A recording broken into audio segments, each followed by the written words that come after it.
Hello everyone. We are so happy for this evening. We are having the time to share the word of God once again. Before we begin, I will pray.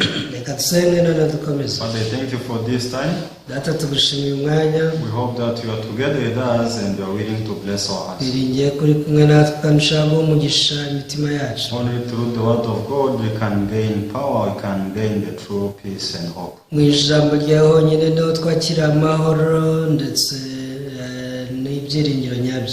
So we hope that through this time we are going to benefit a lot through the word of God.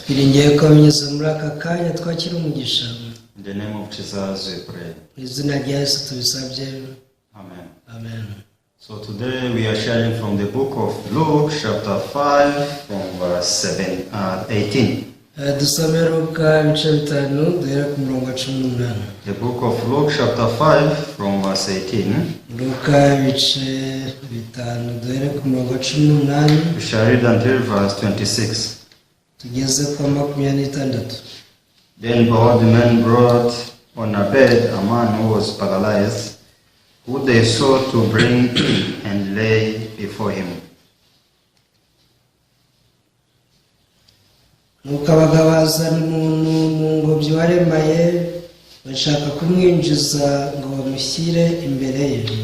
And when they could not find how they might bring him in, because of the crowd, they went up on the housetop and let him down with his bed through the tiling into the midst before Jesus.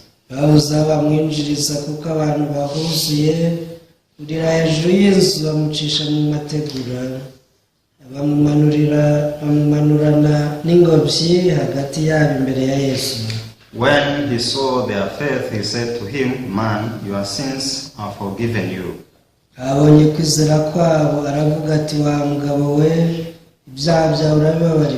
And the scribes and the Pharisees began to reason, saying, "Who is this who speaks blasphemies?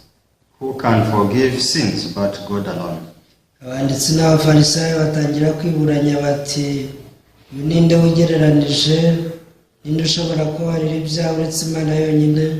But when Jesus perceived their thoughts, he answered and said to them, "Why are you reasoning in your hearts?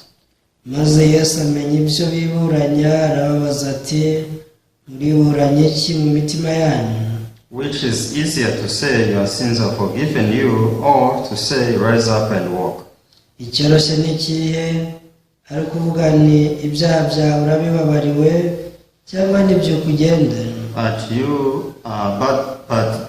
But that you may know that the Son of Man has power on earth to forgive sins, he said to the man who was paralyzed, "I say to you, arise, take up your bed and go to your house."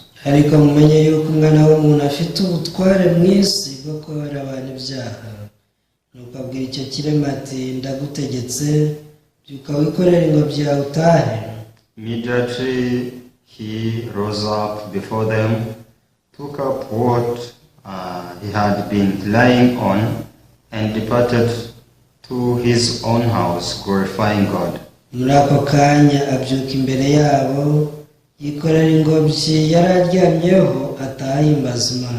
And they were all amazed, and they glorified God, and were filled with fear, saying, "We have seen strange things today."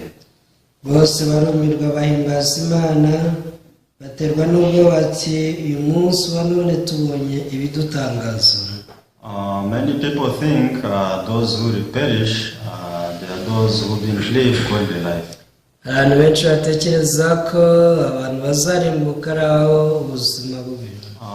It seems like they think they are those who didn't go to church. Those who didn't dedicate their life for God. So those who are busy only committing sins in their life. So that That is the reason why some people they are confused about salvation. bituma abantu benshi bacanganyikirwa ku bigendanye n'agakiza. So because when someone was a drunkard, when he changed this way and he go to church and he dedicate his life for the work of God, they think this will be salvation. Iyo umuntu yari umusinzi agahindura ingeso ze akareka gusinda akajya mu rusengero akitangira umurimo w'Imana abo batuye yakira agakiza. When a certain person has experienced such change, he starts to criticize others who are not living the same way. Hanyuma umuntu nk'uyu nawe yabonye impinduka nk'izo usanga atangira kunenga abandi batameze nkabo. So this is how many people they take salvation today. Uko niko abantu benshi batekereza agakiza. But actually when you check the Bible, ariko ubusanzwe turebye muri Bibiliya we can see that God, the way God understands is different from the way people understand. tubona ko uburyo Imana yumva ibintu bitandukanye n'uburyo abantu babyumva. It is not that those people who didn't dedicate their life for the work of God, they are those who will perish. Si uko abantu bazarimbuka ari abatitangira umurimo w'Imana.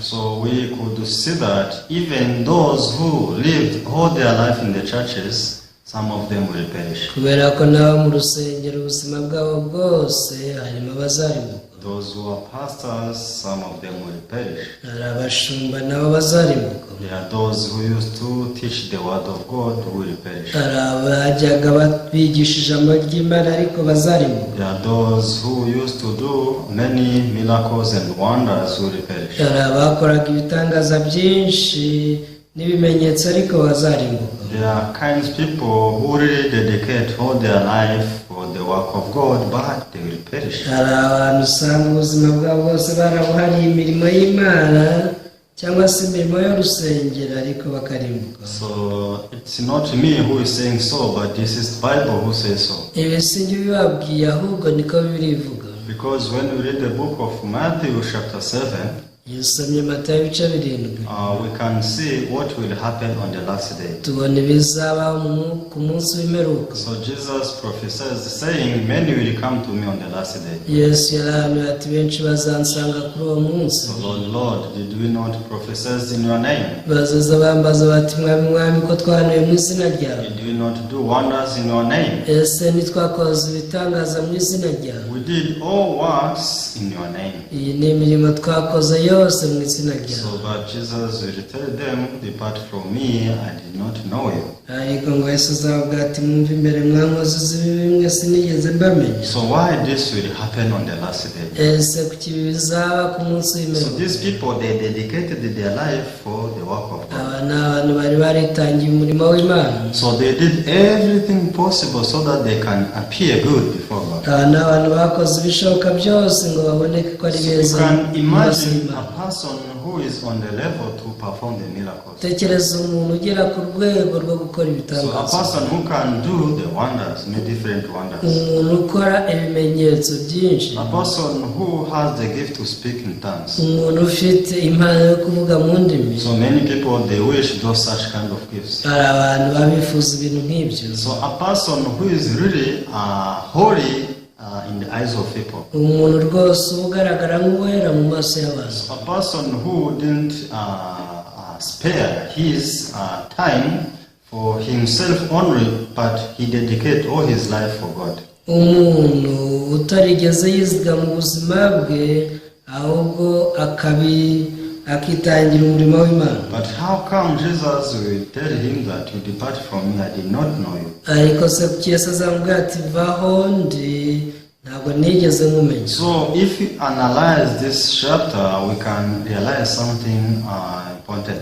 Uramutse utekereje kuri iki gice hari ikintu cy'ingenzi watahura. So you can discover the new way of understanding salvation. Ushobora kumenya noneho iby'agakiza mu bundi buryo. So salvation is not going to church. Agakiza si kujya mu rusengero. Salvation is not dedicate our life for the sake of God. Agakiza si kwihebera umurimo w'Imana. So salvation is not avoiding sin in our life. Agakiza si kwirinda ibyaha mu buzima bwacu. So why these people will be chased away? ese kuki aba bazirukanwa? So yes, they live the holy life. Babaye ubuzima bwera, They try their best to be righteous. bakoze iyo bwabaga ngo babe bakiranutse, They really live the godly life. babaye ubuzima rwose bubaha Imana. But there is something Jesus could see which was not solved at all in their life. ariko Yesu hari ikintu yabonye kitigeze gikemuka mu buzima bwabo. So what was that? Yesu icyo cyari iki? And why people will not go to heaven? Kandi niki kizatuma bene abo batajya mu ijuru? Actually, something which can prevent and avoid someone not to meet God. Ubundi rero ikintu gishaka kuza guhura n'Imana It is only the problem of sin. ni ikibazo cy'icyaha cyonyine. So it means these people, they did all things possible. bivuze ko baba bakoze ibintu byose bishoboka, But these people, they didn't check whether their sins problem was solved or not. ariko ntibari barigeze bagenzura nimba ikibazo cy'icyaha cyabo cyarakemutse. They just said that God will welcome us bapfuye kuba bati Imana izatwakira because we served God well, twakoreye Imana neza, we did the work of God well, twakoze umurimo w'Imana neza, so God will accept us. Imana izatwemera. But they didn't reach the realization of God. ariko ntibigeze bagera ku by'Imana yo ishaka. So they didn't know that God will not check what they did. ntibigeze bamenya ko Imana itazagenzura ibikorwa byabo, God will analyze and check if they solved the problem of sin or not. ahubwo Imana izazigenzura nimba ikibazo cy'icyaha cyarakemutse cyangwa If kitarakemutse, people are still having sin in their hearts or not. nimba abantu bafite icyaha mu mitima yabo cyangwa ntacyo. But how do people understand today? hasi abantu bo babyumva bate? So they think if they go to church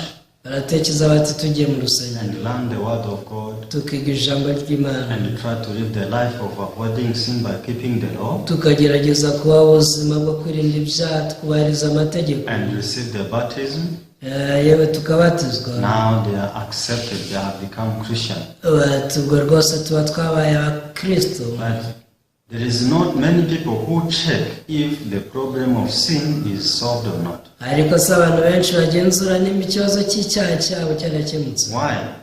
ese ni ukubera Because iki? they have already placed themselves in a position where they think that they are saved. baba baramaze kwishyira mu mwanya aho batekereza ko bakijijwe. So how can you saved yet you are still in the bondage of sin? ese ubwo bavuga ko wakijijwe gute kandi ukiri imbata As y'ibyaha? long as you are not yet free from sin in your heart, nimba utarabaho ko icyaha mu mutima wawe, so you cannot say that you are saved. ntabwo wavuga ko wakijijwe. We are saved from what? ese tuba dukizwa iki? We are saved from death. dukizwa urupfu, We are saved from sin. dukizwa urubanza We rw'ibyaha, are saved from condemnation. dukizwa kwiciraho iteka, So we are saved from there to eternal life. dukizwa tuva aho twinjira mu bugingo buhoraho. But though people, they are still having condemnation in their hearts, ariko nubwo abantu bagifite urubanza rw'ibyaha mu mitima yabo, they keep telling themselves that we are saved, we are Christian. bakomeza kwibwira bati turi abakristo twarakijijwe, But this cannot help people.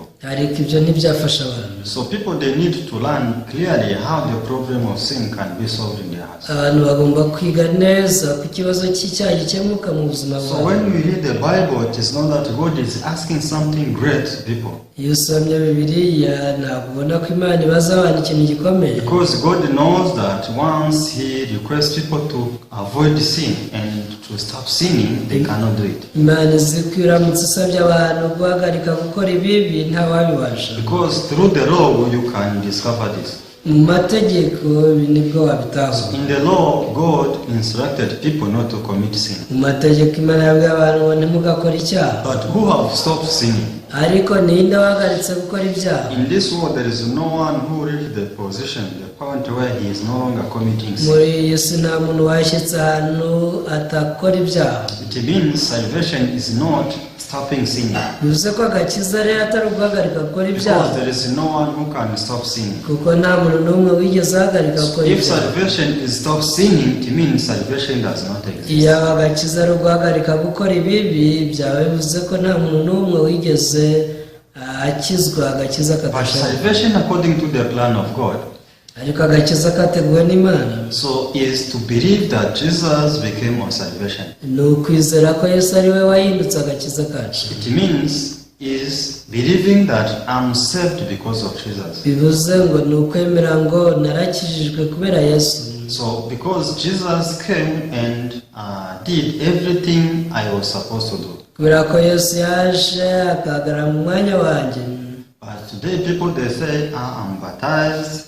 Abantu baravuga bati njye narabatijwe ariko I attend this church. njya mu rusengero n'uru. So I'm a singer in the choir. ndirimba muri korali. I'm an evangelist. yewe ndi n'umuvugabutumwa. I'm an apostle. I'm a pastor. ndi intumwa, ndi umushumba. People they just rely upon those kind of things. abantu usanga bishingikiriza ku bintu nk'ibyo. But God does not care whether you are evangelist, you are bishop, you are apostle. Imana yita ku bintu nk'ibyo, waba uri intumwa, uri umuvugabutumwa cyangwa ikindi icyo ari cyo cyose. What God is checking in your heart if the problem of sin is solved by Jesus or not. Imana ibigenzura no kureba niba ikibazo cy'icyaha kirakemutse mu mutima wawe cyangwa kitarakemuka. Even if you sincerely pray to God, nubwo wasenga ukomeje cyane, if between you and God there is this wall of sin, nimba hagati yawe n'Imana hakiri ikibazo cy'icyaha, so for sure God is not happy with you. ni ukuri Imana ntikwishimiye. It is not happy with you because of sin He can see in your heart. kubera icyaha ibona mu mutima wawe ntishobora kubyishimira. That is the reason why, since He knew that you cannot solve the problem of sin by yourself, rero kubera yarizi gutakwikemurira ikibazo cy'icyaha, God did it by Himself, Imana yarabyikoreye by sending Jesus. yohereza Yesu. So what you have to do is just believing what God did for you. icyo ugomba gukora ni ukwizera ibyo Imana But yagukoreye. instead of believing what God did for everyone, ariko abantu bakwizera ibyo Imana yakoreye inyokomuntu, people they try to do their own ways. bagerageza guca mu nzira zabo. So when people they are making their own ways, iyo abantu bahanze inzira zabo, these people they cannot meet God. ntibahura n'Imana. So imagine if you have an appointment of meeting someone. tekereza uramutse ufite gahunda yo guhura n'umuntu runaka. So you have appointment to meet him in Kimironko bus station. wenda mwavuganye ko muhurira muri gare ya Kimironko, But this person he misunderstood you. ariko akumva nabi, So and goes to Remera bus station. akigira muri gare y'i Remera. How can you meet? ese ubwo mwahurira he? Yes, today we have technology. yego uyu munsi dufite ikoranabuhanga. Once you wait 1 or 2 hours, you may call and ask where you. wenda ushaka gutegereza isaha imwe ebyiri ukamuhamagara. But long time ago the communication was not there. ariko kera cyane ntabwo gutumanaho nk'ibyo byashoboka. So as long as you wait in Kimironko, yet another one is in Remera, wajya guhagarara Kimironko undi ahagaze i Remera, there is no way you can meet. ntimubasha kuba mugihuye. This meeting can be impossible. guhura ntibyabaga bigishobotse. So, but if you say Kimironko and understands Kimironko, ariko nimba uvuze Kimironko koko abantu bakumva Kimironko, so this point, this Kimironko people shall meet. bivuze ko muzahura rwose Kimironko. So because you understand each other. kubera ko mwumvikana. But many people they misunderstand the heart of God. ariko usanga abantu benshi batumva neza umutima There is w'Imana. no way you read it in the Bible that God will accept people once they stop sinning completely. nta hantu namwe uzabona Imana ivuga ko izakira abantu kuko bahagaritse gukora ibibi burundu. Where have you ever read this verse in the Bible? ese umurongo nk'uwo wawusomye. So in other way, mu bundi buryo God says, Imana iravuga ngo once you believe the blood of Jesus, niwizera amaraso ya Yesu, so once you believe in Jesus, you will inherit the kingdom of God. niwizera Yesu uzaragwa ubwami bw'Imana, You will be inherited eternal life. uzaragwa ubugingo buhoraho. Just believing. kwizera gusa, Just believe. ni ukwizera gusa. Believe what? kwizera iki? Works of Jesus on the cross. kwizera imirimo ya Yesu yakoreye ku musaraba. Actually, God is for God to accept us. He focused on that. ubundi rero Imana itwemera aricyo ng'ikirebyeho. He focuses whether we believe the works of Jesus on the cross or if you are still believing the works we are doing. ikireba ni ukuba twizera imirimo y'Imana cyangwa twizera ibyo dukora. So when God finds that you believe the works of Jesus on the cross, Imana isanze wizera imirimo ya Yesu yakoreye ku musaraba, He cannot help but to call you righteous. amahitamo iba ifite kwita umukiranutsi. So what you have to do is just simple. Burya icyo ugomba gukora kiroroshye cyane, Accepting the word Jesus is telling you. kwemera ijambo Yesu ari kukubwira So we gusa. can see in this book of Luke chapter 5, Dushaka kubibona muri Luka ibice 5. there was this man who was paralyzed. Hari umuntu wari waramugaye. So Bible does not say how many years he lived being paralyzed. Biba nivuga igihe yari amaze amugaye. But for these people to be carried by 4 people, he was not able to walk by himself. Kuvuga ko yahetswe n'abantu 4 mu ngobyi nuko atabasha kwigenza. So these people, they came to know the news about Jesus. Aba bantu baje kumenya ibya Yesu, They thought that once this person reaches Jesus, Jesus will take care of him. bamenya yuko igihe umuntu ahuye na Yesu, Yesu yita ku bye. So when he reached on Jesus, Ubwo uyu muntu yashyikaga kuri Yesu, even though it was difficult to meet Jesus, nubwo byagoranye ko ahura na Yesu, they challenged so much ariko barahatanye cyane until the paralyzed person met Jesus. kugeza uyu muntu wamugaye ahuriye na Yesu. When he met Jesus, Yahuraga na Yesu, Jesus looked at him.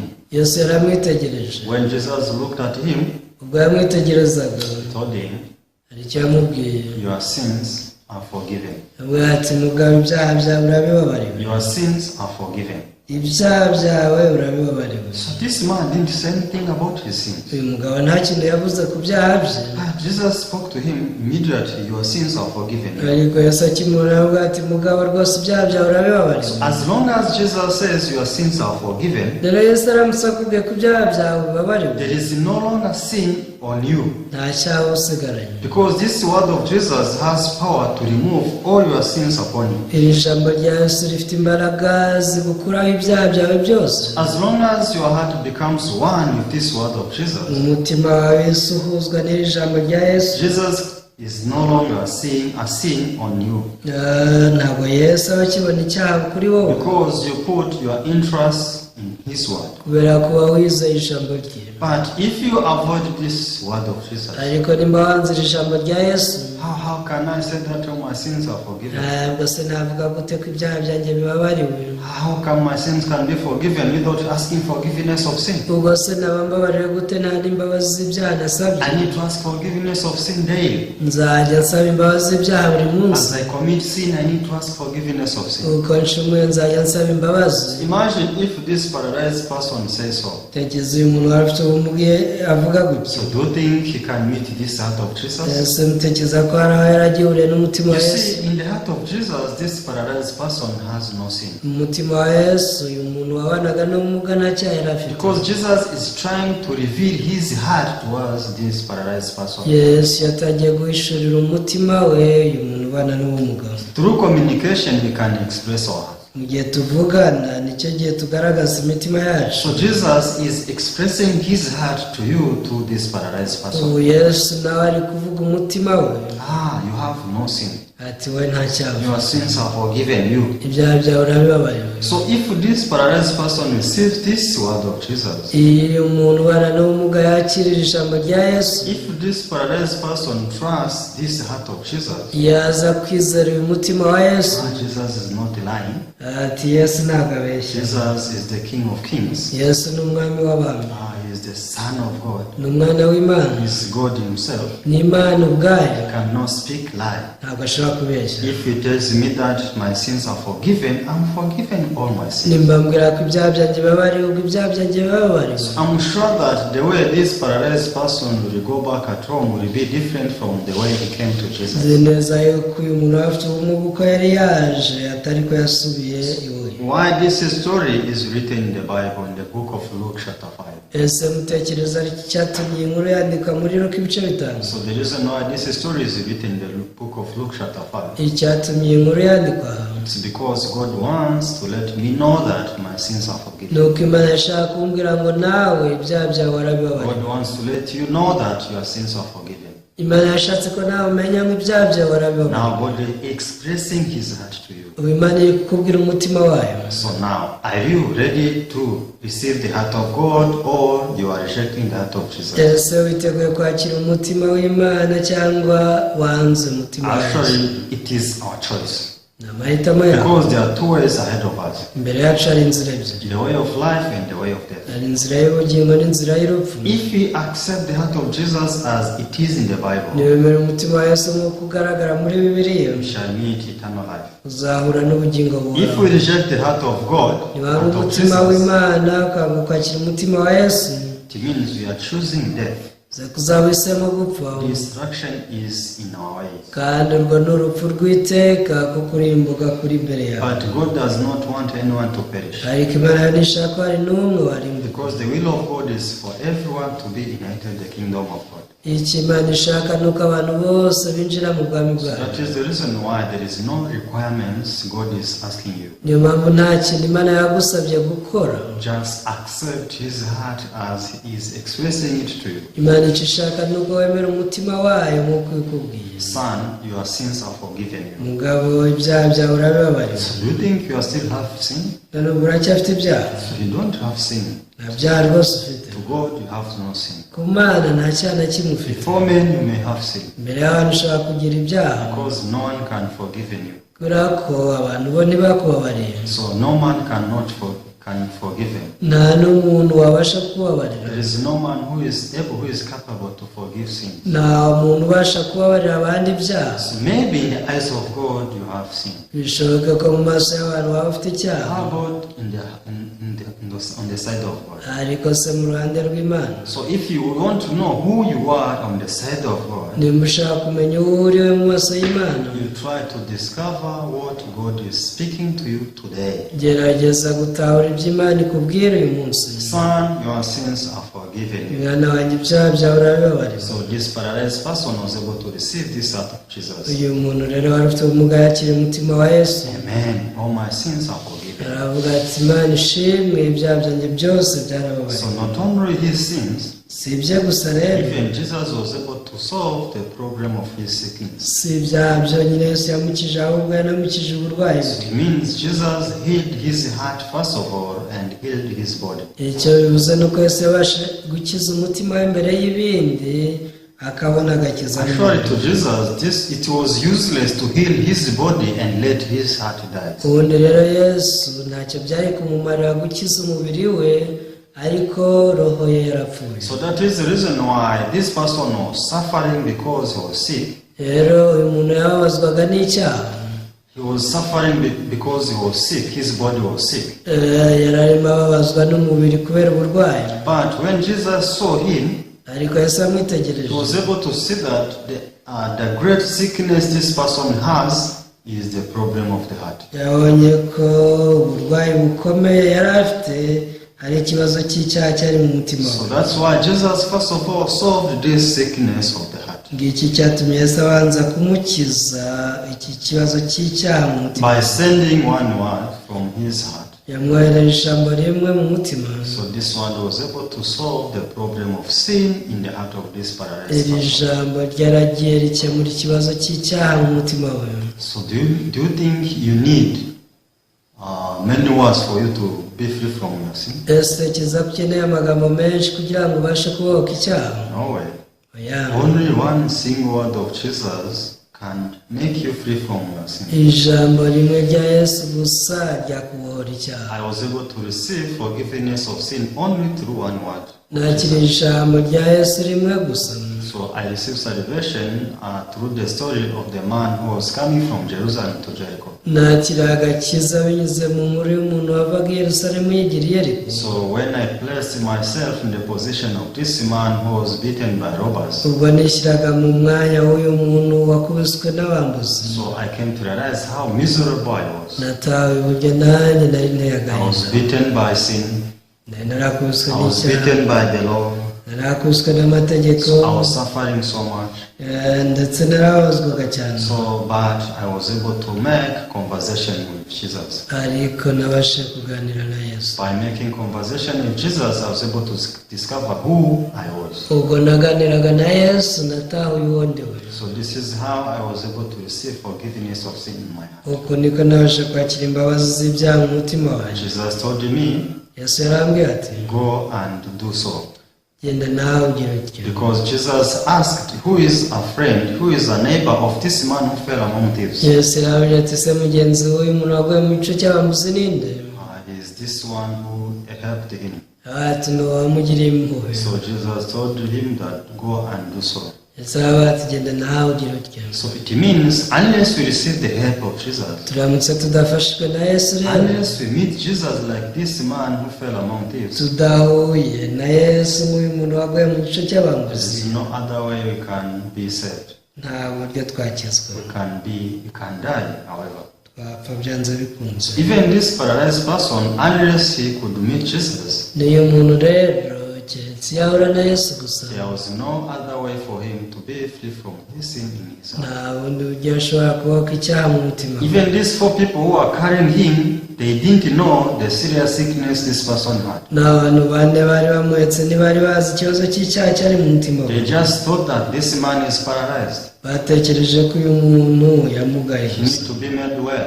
baravuga batagomba gukira. But when he reached before Jesus, ariko ubwo yahuraga na Yesu, Jesus was able to see that the most paralyzed sickness this person has is his heart is paralyzed. Yesu yaje gutahura ko ubumuga yari afite bukomeye kuruta ubundi ari umutima we. So that is how Jesus was able to heal his heart through his word. niyo mpamvu Yesu yabashije gukiza umutima So we. likewise, Jesus wants to heal our hearts. uko niko Imana ishaka gukiza imitima So yacu. if you receive this single word of Jesus that your sins are forgiven, uramutse wakira ijambo rimwe gusa yuko ibyaha byawe byababariwe, so this word can make you free from your sin. iri jambo rizakubohora icyaha. So this word will make you free from the bondage of sin. iri jambo rizagukura mu bubata bw'icyaha. I don't know how you pray to God. ntabwo nzi uko usenga Imana, I don't know which church you attend. sinzi n'itorero ujyamo, I don't know how long you have lived your spiritual life. sinzi n'igihe umaze ubaho ubuzima bw'umwuka, But today, ariko uyu munsi Jesus is telling you that your sins, all your sins are forgiven. Yesu arakubwiye ngo ibyaha byawe byose barabibabariwe. I hope you receive this word in your heart. biringiye ko wakirira ijambo mu mutima wawe. So let's pray. dusenge. Father God, we thank you. Data Mana turagushimiye, Thank you because you are together with us. tugushimiye ko uri kumwe natwe, Thank you because you are bringing the true light of the word of God in our hearts. tugushimiye ko uri kuzana umucyo nyawo mu mitima yacu, So thank you because you have forgiven all our sins. tugushimiye ko ari ibyaha byacu byose. Allow everyone in the world to believe in your word. wemera abantu bose mu isi bizera ijambo ryawe, Let everyone be free from the bondage of sin. wemere bose babohoke ububata bw'icyaha, Let everyone have hope of having eternal life. wemere bose bagire ibyiringiro, bagire ubugingo buhoraho. So we thank you, Lord. Nyagasani We turagushimiye, pray everything in the name of Jesus. dusanze byose mu izina rya Yesu, Amen. amen. Thank you so much. See you next time. urakoze cyane nawe utaha.